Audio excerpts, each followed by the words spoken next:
안녕하세요. 산업연구원 대외협력실장 황경인입니다.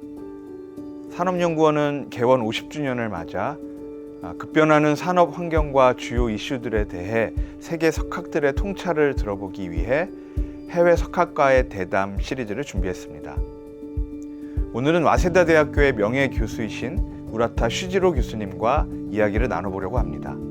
우라타 슈지로 교수님은 일본 경제산업연구소 명예이사장, 일본경제연구센터 특별임명펠로우, 개발도상국연구소 석좌수석연구원이시고 동아시아경제학회 회장을 맡고 계십니다.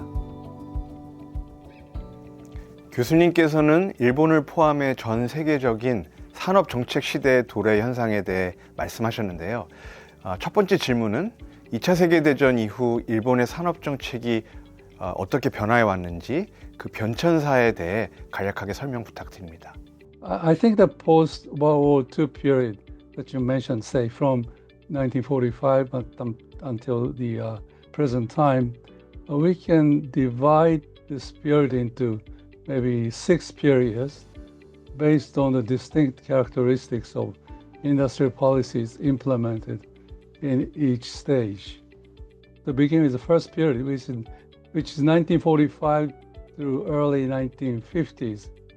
And it's the occupation and reconstruction period. During this time, Japan introduced a number of major reforms, such as breaking up zaibatsu conglomerates and carrying out land reform. And the second period, late 1950s through early 1970s, this is a high growth period. The government helped industries expand by allocating scarce foreign exchange, restricting imports, offering low interest loans, and providing strong tax incentives. A third period is 1970s through 1980s, a stable growth and restructuring period. So industrial policy turned toward knowledge-intensive, high value-added industries. Fourth period, 1990s through early 2000s. This is the period of deregulation and structural reform. Industrial policy moved away from direct government intervention and instead focused on institutional reforms. The fifth period, late 2000s through late 2010s. Policy attention shifted toward healthcare and nursing care industries. Environmental and energy issues also became more prominent. The sixth, and this is the last period, late 2010s through the present time, economic security and supply chain resilience period. Industrial policy has emphasized economic security. 일본 경제 권위자이신 교수님은 그동안의 일본의 산업 정책을 어떻게 평가하시나요? 여기에 대해서도 한 말씀 부탁드립니다. First, industrial policy tend to work best, targeting policies tend to work best in the early stages of economic development. But once Japan reached a high level of technological development, especially from the 1990s onward, it became much harder for the government to pick the winners. Developing brand new technologies often involves a lot of trial and error, and the governments are not always good at that. So that's a first lesson, I think. And the second one is about the importance of information in developing industry policies. But as the economy develops, the private sector grows and becomes much better informed than the government. At that point, the government really needs input from firms to design effective industrial policies. The third lesson is about the private sector. Even though the private sector has become stronger over time, many firms still depend on government support. This dependence can weaken the private sector dynamism The key point is that government involvement should not become excessive. Otherwise, it could discourage the very dynamism that Japan needs. 교수님께서는 주요국들이 경쟁적으로 산업 보조금 정책을 펴는 것이 오히려 부정적인 효과를 가져올 수 있다, 이렇게 주장하신 것으로 알고 있습니다. 이러한 점이 일본에는 어떤 시사점을 갖는다고 보십니까? One major concern is the emergence of what might be called the global subsidy race to the bottom. When countries compete by offering increasingly generous incentives to attract semiconductor fabs or battery production facilities, investment decisions may become driven not by economic fundamentals, but by the scale of public subsidies. At the same time, these developments have significant implications for Japan. On the positive side, Japan stands to benefit from increased global demand for its strengths in, say, semiconductor materials, manufacturing equipment, and specialty chips. Engaging in a subsidy race with much larger economies would impose serious fiscal strain. In light of these realities, Japan should adopt a selective and strategic approach by focusing on smart, targeted policies rather than matching other subsidy levels. Japan can strengthen economic security while maintaining efficiency and openness that have long supported its prosperity. 한일 양국 모두의 가장 중요한 산업이 바로 반도체 산업 아닐까 싶습니다. 일본 정부가 반도체 산업 육성을 위한 어떤 정책을 펼쳤는지 궁금하지 않을 수 없는데요. 이에 대해 간략하게 설명 부탁드려도 될까요? 아울러 한국은 반도체 산업 육성을 위해 어떤 정책이 필요하다고 보십니까?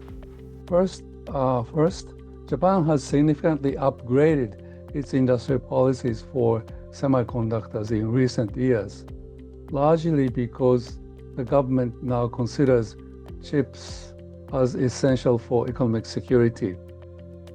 One major pillar of the strategy is large-scale financial support for advanced manufacturing.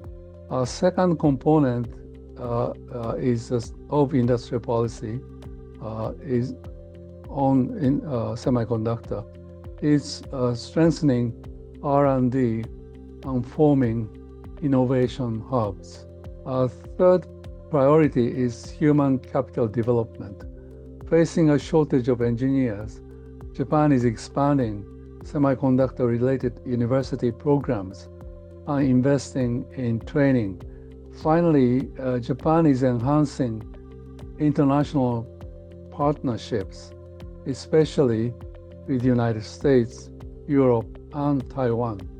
Turning quickly to Korea, I believe several policies may help nurture its semiconductor sector going forward. So one important step is diversifying into system semiconductors, AI processors, and automotive chips, and so on.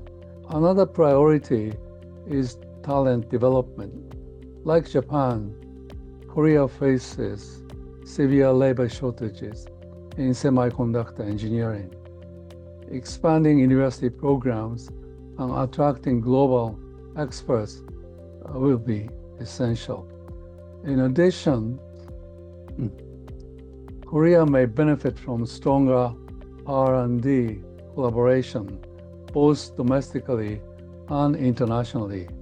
Cooperation with Japan in materials and equipment, for example, could be mutually beneficial. Finally, subsidies should be targeted, like when I talked about Japan, subsidies should be targeted rather than broad. 마지막으로 일본과 한국의 관계에 대해 여쭙고 싶습니다. 이 두 나라가 미국과 중국 사이에 놓여 있으면서 또 경쟁자이자 동맹국이라는 이중적인 위치에 있습니다. 교수님께서는 한일 관계의 미래를 어떻게 전망하고 계신지 한 말씀 부탁드립니다. as you said, Japan and Korea occupy a unique, I think it might be a unique strategic position. They are deeply interdependent economically, yet they also face historical and political sensitivities. At the same time, both countries find themselves navigating intensifying US-China rivalry. First, in economic and technological domains, Japan and Korea will remain both partners and competitors. However, the fragmentation of global supply chains due to US-China tensions creates strong incentives for coordination. Can maintain secure, neither Japan nor Korea alone can maintain secure and resilient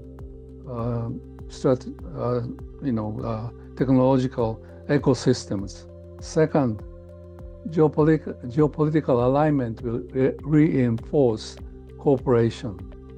Although Japan and Korea each maintain important economic ties with China, both ultimately rely on the United States for their security.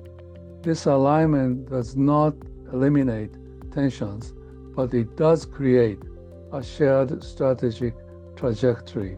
Overall, the future of Japan-Korea relations will not be linear, but long-term trend points toward deeper, interest-driven cooperation. 네, 지금까지 우라타 슈지로 교수님과 말씀 나눴습니다.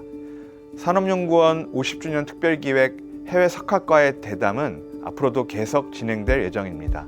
많은 관심과 시청 부탁드립니다. 감사합니다.